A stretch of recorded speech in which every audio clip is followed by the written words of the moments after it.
یکی از علما میفرمود میفهمیدم این آیه قرآن رو که یه عده‌ای رو میکشن میبرن جهنم یعنی چی، چون اینا خب جهنم جای سختیه دیگه، میکشنشون میبرنشون.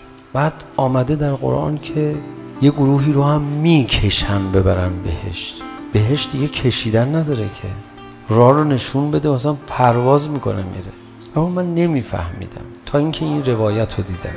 صحرای محشر دوستان امام حسین که یه عمری براش سوختن فقط حسین رو میخوان، دور امام حسین جمع میشن. آقا بهشون نگاه میکنه، اینا به حسین نگاه میکنن، بعد بهشون میگن آقا برید بهش، نمیرن. هلشون میدن، به زور میبرنشون. میگن ما هرچی میخواستیم اینجاست.